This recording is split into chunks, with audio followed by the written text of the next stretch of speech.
Hey Taurus, let's go over your year for 2025 and see what we got to expect. Okay, I'm going to lay a card on each of these signs and see what's going on in the first house, second house, all the way to the 12th house. So let's go. I'm going to shuffle and then I'm going to choose 12, maybe 13 if Spirit says so. Okay. Okay. Taurus. Second, third, fourth, fifth. I'm counting by houses. 6, 7, 8, 9, 10, 11, 12. Alrighty, and I might choose another card at the end, but for right now, let's see. Taurus, this is you right here. So this is going to be your first house, and you have the Queen of Swords. Okay, so Taurus, this year you're starting off feeling like independent. You're starting off feeling more insightful, setting up those boundaries, most importantly behind what you want and the things that you want to experience, but behind yourself. That's most importantly. You're starting off by setting those boundaries. No, I am no longer going to attend this friend. You're putting up I won't say you're putting up walls and blockages, but you're just setting your clear intentions for the year. You're starting off setting clear intention for the year. This is what I'm going to do, and this is what I'm not going to do. This is what I'm going to do it with, and this is who not I'm going to do it with. And I love that for you. Keep that independence, Taurus. I know that 2025, we're going to have Venus going into retrograde. That's in like the next half of the year, but that's going to be something for you, re-going over, am I beautiful enough? Taurus, you are one of the most beautifulest signs. You understand cooking. And what I mean by understand cooking is you understand nature, you understand plants, you understand the, how fuel, which is food, really gives us nutrients for our vessel and physical body, right?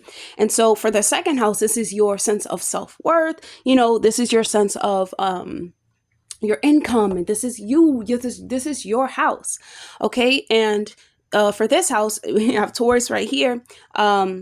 And Gemini, actually, that's your second house. So while the alignment is so crazy, there is this authority, there is this power that you have. When you're honest and truthful about how you make money, or most importantly, about how you feel about yourself, oh my goodness, you must have high standards, Taurus, because as I said, you understand the nature to an extent that other signs really don't understand. You understand mother, you understand the home, you understand foundation better than any other sign. So it's time for you to lay those foundations out when it comes to your finances. But anytime I feel like you'll get a clear, you'll get a clear download or understanding about what you need to have standards over, what you need to spend your money on, what you need to let go out of your house. Like, what are you holding on to? There is a sense of this is mine, especially with the King of Swords here. This is my resource. This is my stuff. Taurus, there are things that belong to you, but the focus is mostly on nature for you, Taurus. Not so much about household items or researching or resources. Taurus, it's more about getting into nature and connecting more to the source, more to plants, more to the healing of the body and the soul, okay? Because that's where your high standards really come from, okay? Your high standards are going to come from now you eating the right foods, figuring out, Taurus, what should I cook, And I mean by cook, when I say by cook, I don't mean, steak and potatoes. I mean, what can I feed my family that's going to give them life, that's based off of real nutrition, real health, and that can make them feel good about themselves. You know what I'm saying? But nature, going into nature, Cancer, is going to teach you, Taurus, is going to teach you a lot about mother, and it's going to teach you a lot about, like, even if it isn't good, it's so good for you, Taurus. and you're going to love it. And you're going to start working with plants. And I don't mean by you're just going to pick up plants and start working with them. No, you're going to notice nature a little bit more. You're going to understand that, oh, you know, there's this connection that you have that you didn't understand that you have, right? And that's starting off the year. This can be January, February, right? And this is your third house of communication. You know, watch out, because there can be some battles within speech or within the home. This is the third house between brothers and sisters.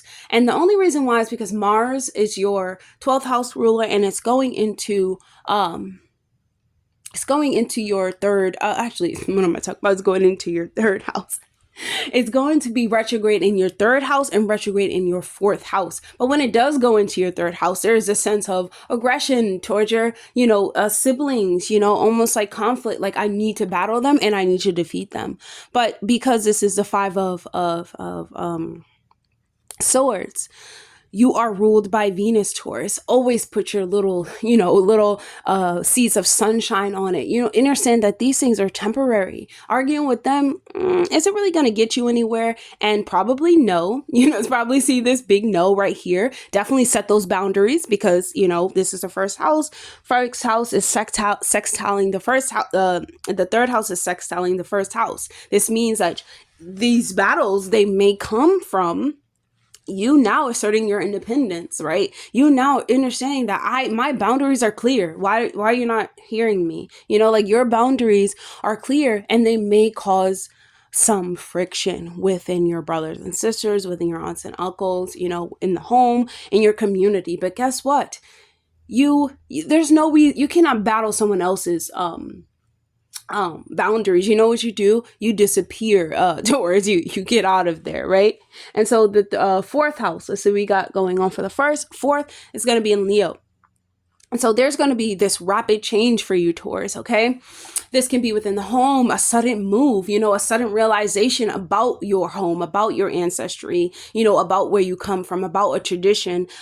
There is this rapid change that comes with, it could be exciting, you know what I'm saying? It could be traveling, but you're definitely getting out of the home. This is, Eight of Wands. So you are definitely getting out of the home. Solar plexus and Mercury. This can be you going in a car somewhere. This can be you going traveling on an airplane. But there is some type of reward that you get from your fruits of labor, or there is some type of journey that you and your family go on, that really hits home. That really hits it really changes the way that you see life, and it really changes the way that you want to communicate towards people. And there is this shift, but this is definitely a gain for you. Okay. Because that's the fourth house. It's definitely a gain, or some sort of healing. Okay. Okay. So we have 1, 2, 3. So this is going to be your fifth house. Okay. So Taurus, fifth house is ruled by Virgo. Virgo is very critical of his projects. It's very critical of, what I mean by critical, I mean that it will criticize everything before making a decision. It will analyze everything before making a decision. It's really paying attention to detail, but sometimes to a fault, right? And that's when the more, the intuition base comes in, and, because this is also Virgo right here in Mercury, I would say spend some time alone. Sometimes we have to spend time alone, Taurus, whether it's meditation, because those help us really sort through our mind and be able to better express ourselves authentically. And the fifth house is about expressing yourself authentically. So going over, projects and patterns are good. Even going over letting partners come into your life. There is a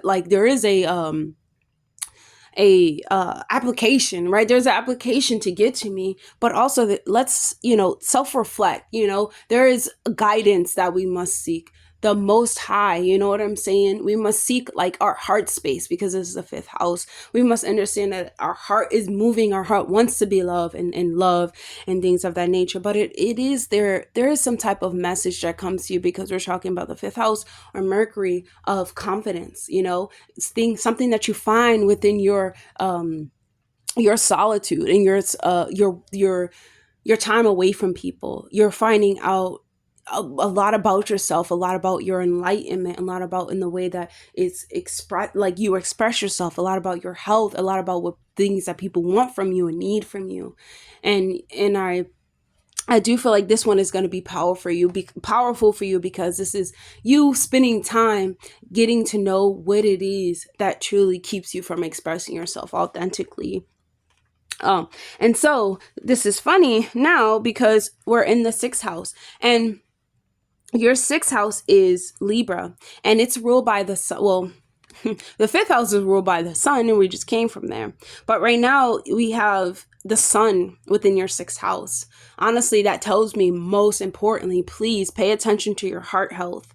When it's in Libra is about making decisions. Libra is about being just, being fair, finding equality in inequality. It's about making the right decision. Libra will always make the right decision. In my opinion, it is about unionship and partnership, right? And it's about really taking time to think about certain things before doing them. There is a sense of Libra and when we think about Libra, about how there's a system before there is a decision, how there is universal law, right? And the sun being in there, this tells me pay attention to your heart health.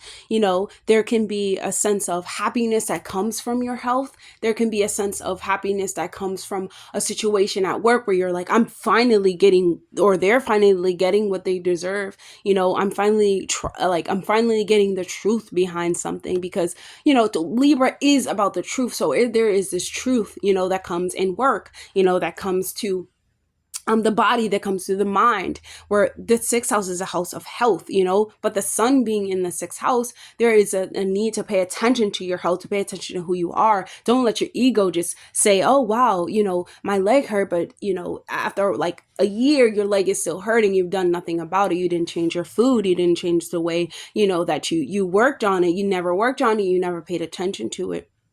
So there's a sense of being overly optimistic, but there is also a sense of success that you feel by knowing, that your health can be solved in some way, right? Or knowing that you can shine in some way at work, or you can shine in some way within the vessel, within the body. And it is about a service to the world as well, where you're able to put your heart and soul into something to service the world, Taurus. And it's really beautiful for you. And it can even be something just like within the workplace, you bringing some, really good cookies to work for someone who it's admiring you, like your colleagues, they're admiring you, they're like, you're the best at this. You know what I'm saying? They're really shining their light on you, and it's making you feel so good and happy on the inside, as you should, Taurus, because once again, sometimes Taurus are not appreciated for their friendship. They should be more appreciated for their friendship. And this really, plays a part in how they feel about themselves as well. So the 7th house. Okay. So the 7th house, Taurus, Venus, this is your partnerships and relationships. And there is, a sense of you maybe preaching to them, or they're preaching to you, where they're really bearing their heart and soul to you, where it's like you see them in a different light now. You understand their loyalty. You understand their spiritual beliefs and their spiritual wisdom, right? And you're now starting to see that spirit is playing a much bigger part in your unionships than it did before. Everything, because we're talking about Scorpio being on the in the 7th house. There is a deep sense to connect for Taurus risings. They must connect deeply, much deeply to the next person. They must be obsessed with them. They must uncover their secrets. They must have this way about them that is a mystery that only Taurus can, solve. And these things come into play a lot when it comes to relationships, because there is a need for personal growth, right? But there also is a need to grow the relationship. There's a need to express yourself so authentically so the person understands you and they're able to resonate with you. But there is a sense of maybe you have to sometimes take it to God. You have to talk to Goddess and pray about it more, than just you getting it off your chest and putting it onto the partner. But these things can be put onto the partner, I will say, because they do bring wisdom. But be mindful that it is in a sense of loyalty, in a sense of only expression. And I do feel like it will be, because we're dealing with Scorpio. So Scorpio can come off as intense, and there is this intense need for intimacy or to connect in the way that it needs to connect in order to feel like it is yours, right? It is a sense of mine and mine. So Taurus, I will say you want to use your throat chakra because the second house is a throat too. And that second house is you. You want to use your throat chakra to properly express yourself, but try to use it in a more spiritual way so that the person is receiving it better. Not just, oh my God, you're so lazy and you're just so obsessed with this, or you just do nothing. Like anything that is negative that you're trying to tell to your partner, try to say it in the most beautiful way, in a way that this is how I would want someone to tell me. Even though you've probably been saying it for so long, Taurus, you just want to be mindful that with the Scorpion energy, it's very well, I say Scorpion energy because this is a house of your unionships, usually people who you are attracted to, right? You're attracted to those deep philosophical people, but there are mystery in some way. And so I will say with your unionships, be open to expressing yourself, but in a more spiritual way, in a more not aggressive way. Okay. And so 8th house, we have the 8th house, we have the 6 of Cups. And so the 8th house is funny because it is ruled by Scorpio. These cards are all like so aligned. So the Scorpio house. So there's a sense of feeling familiar, right? There is a sense of when I say familiar, there can be inheritance, right? There can be there could be new insights that you get about something, right? You can feel a sense of play and joy with your partner. But when it comes to like your resources, there is like this familiar income that comes to you. And when I say familiar, I mean like something that comes from out of nowhere, right? Something that comes from out of nowhere, and something that brings you joy, and that brings you like a delightful sense, and that brings you a sense of play and a sense of like, oh, like even though 8th house is a house of secrets and a house of going in depth and transformation, the joy is what transform you, right? This information transform you, children transform you, this sense of intimacy is the one that transforms you. And it transforms you for a better when you have a place, you have your heart space open to feel love, because I see the heart, there is this invitation of love, even though we're talking about 8th house. Scorpio is death and rebirth, and sometimes in the death and rebirth, that is when we truly find that we can feel love again. And so that's exactly what you're going to be feeling in the 8th house. Not so much a drastic of as dead and thing, but more like I am rising as a phoenix, and it's really delightful. And I feel as though the innocence part of you, is emerging or has died. It can be either way. Whichever is the one that emerging is stronger, it's better, for it's more powerful, it has more joy, it has more light. And this can even be your finances. Like your finances now start to, you start to work more with your family. This can be like a family business that you're working with them, and now you're getting paid or something like that, right? So there is a sense of delight that comes though through this death and transformation, through this rebirth. Okay. The 9th house. The 9th house, we have the star. I love this. The 9th house is our belief system, giving you a sense of hope, giving you a sense of direction, optimism. Like, I am the star. I am the one that matters. My beliefs and my, my way of life, it is positive, right? It is forward movement. It is me. Like, I am unique, right? And there is this curiousness that you have, or optimism that you have about the future, because the 9th house is a house of evolution. Like, what will I become? Will I truly become this star? Will I truly become this? And you will, Taurus. It will go through a transformational rebirth, but because it is Taurus and you're ruled by Venus, it doesn't have to be so drastic and chaotic. It only is drastic and chaotic when you're not allowing these things to uncover and be transformed. Uranus is something suddenly happening. Uranus is in your sign right now. Sudden things have happened to you for the past 7 years. It's finally going into Gemini. I feel you. Thank goodness, right? Because it's just like erratic things happening, out of nowhere, right? But when it comes to you and trusting in the world and trusting in your bigger vision and trusting in your higher self, you have to trust within your higher self more than you trust within anything. And you have to trust within your own individual calling that it's going to lead you towards something great, because it is, okay?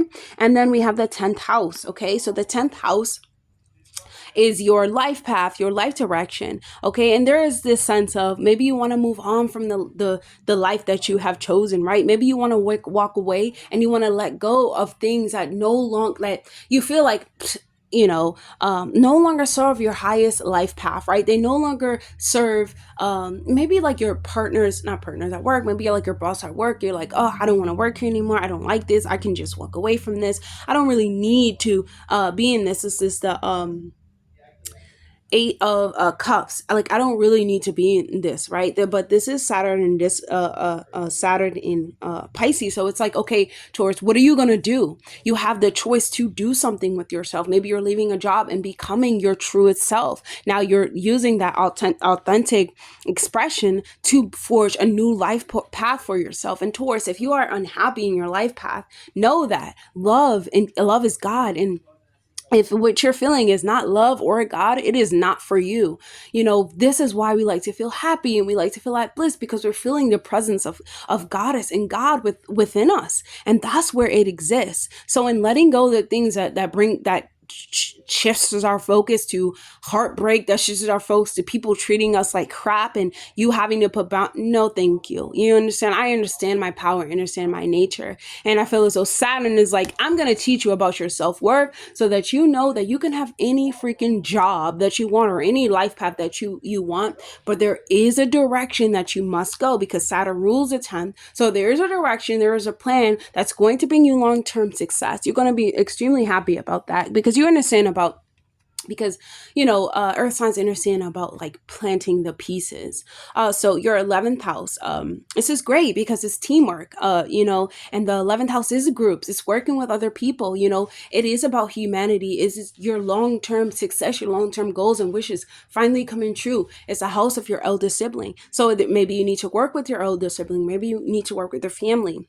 Maybe you need to work with the boss. Maybe you need to work with a fatherly figure. But it's learning and becoming a master over what you need to accomplish, your goals and wishes. And sometimes it takes being a part of a group to make these things happen. But this is a Three of Pentacles, so it's working out in harmonious ways. This is a really beautiful tarot card actually to get on your 11th house, because this just shows you like community brings you up. You grow as you're around people who are like-minded, who are solely based in fulfilling destinies and fulfilling things that are going to push us forward as a whole, working with other people.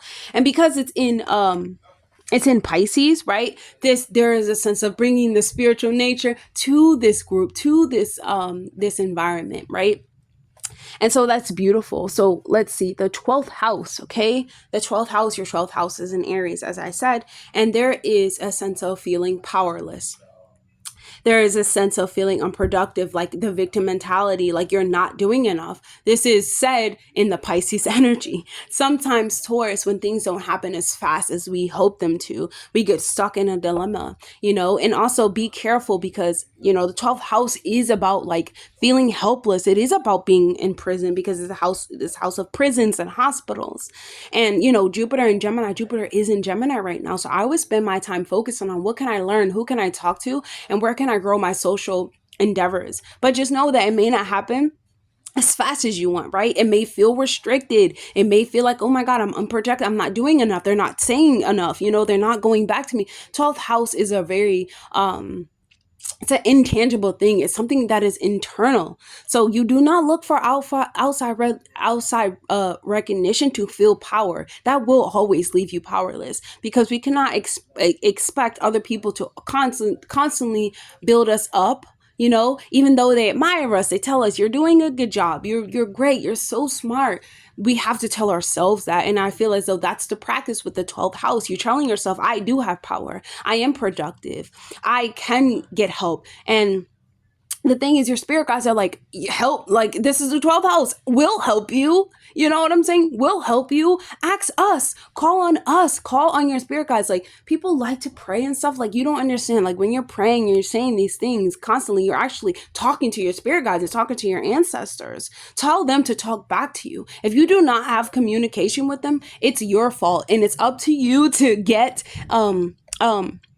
in contact with them, meaning that you have blocked them, you know, because you feel powerless. If you feel like you're bound by change, Taurus, and a lot of people feel like this. It's not only a Taurus rising sign, only because this is your 12th house, and it's in Aries, and the 12th house is intangible, right? But the 12th house, you know, it can Mars is accidents and things of that nature that leave you feeling like, darn, like, is this really going to happen for me? Like, Taurus, it's going to happen for you. You have to get in touch with your ancestors. They're like, you blocked me. Like, you blocked me, literally, because we can block them. I've blocked my ancestors many of times, and spirit guides many of times, because they want to guide you, and they don't leave you. You don't understand. And sometimes you don't want to hear the things that they say, so you block them. You don't want to change. Change is just constant evolution. And that is exactly what you're going through, a Taurus. Constant evolution. And it's really a beautiful thing. And you're going to see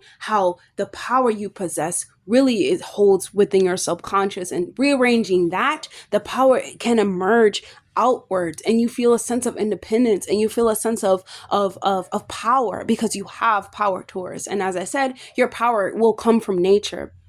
Spend time in nature, spend time with mother, because you'll really start to understand the shift and be able to move with it and not fight against the current, Taurus. So that's all I have for you for the year 2025. I hope that was helpful. Definitely like, comment, subscribe, please. If you can share this video with someone, that will be great for me. I would love you forever, because it gets, you know, it helps my channel grow, and that's really my focus for 2025. Okay, so let's help each other. This is a good year for you, Taurus. Allow the currents to move you and not keep you in chains, because you're free, Taurus, but you have a destiny. And the destiny requires to alleviate some of these distractions that we have picked up. And it's not always fun. It's not always beautiful. And no, we all struggle. You're not the only one. But guess what? You will come out on top. There will be people along the way that hold you up to this high standard where you cannot let yourself fall. You now start to see the worth that you possess is so deep. And others see it, and now it's time for you to see it, Taurus. So that's all I have for you. I'll see you, Taurus. Bye-bye.